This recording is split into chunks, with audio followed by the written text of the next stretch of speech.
Здравейте, скъпи приятели! Случи се така, че дойде пациент, когото насочих още в същия ден за операция по отстраняване на дискова херния. По принцип, както знаете, аз съм привърженик на консервативното лечение. Терапия без хирургична намеса в гръбначния канал.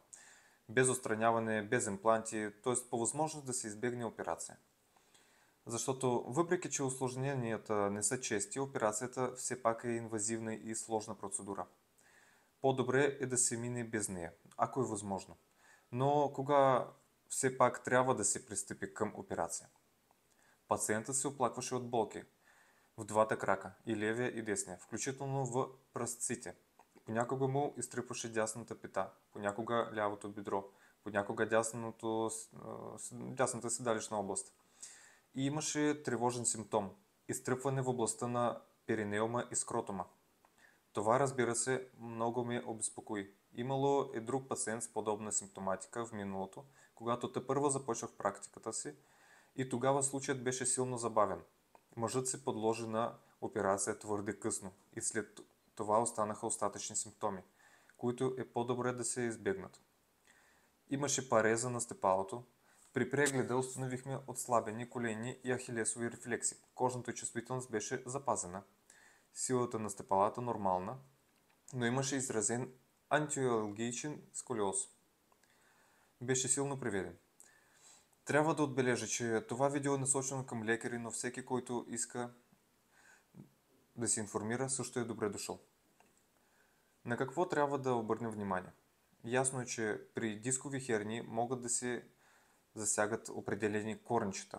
Може да се появи определен слабост, болки в пръстците, но всяка херния е различна. Самите размери 9 мм, 5 мм не означават нищо без клинична картина. От какво се оплаших? От изтрипване в областта на скротума и перинеума. Инервацията на тази зона идва от конус медуларис, крайната част на гръбначния мозък. Гръбначният мозък завършва и хернията не го притиска директно, защото се намира по-ниско от края му. Но кръвоснабдяването на гръбначния мозък зависи от коренчета на медуларните артерии, а тяхната анатомия и влизане в гръбначния канал варират. Един пациент може да има 3 добре развити артерии, друг 6, а трети само една с хипоплазия и допълнително компресирана от херния. И именно това се случи в този случай. Изпратихме пациент на ЯМР и ето какво показа. Образната диагностика. Херния на ниво L4-L5 и сакралния сегмент S1. Широчината на канала е вариативна. При един човек може да е 1,2 см, при друг 1,5 см, при трети 2 см. В конкретния случай каналът беше сравнително тесен. Какво се случи при този пациент? Артерията, която преминава в един от коренчестите сегменти, известно като артерия на Адамкевич, прониква в гръбначния канал през междупречленен отвор. Никой не може с точност да каже на какво ниво тя навлиза. В този случай изглежда, че е влязла на едно по-ниско ниво. Тази артерия храни предната спинална артерия, която снабдява с кръв конуса на гръбначния мозък. Той завършва на ниво на втори ломбален прешлен. В случая хернията притискаше силно тази зона. На среза се вижда как цялото пространство е запълнено от херниалната маса.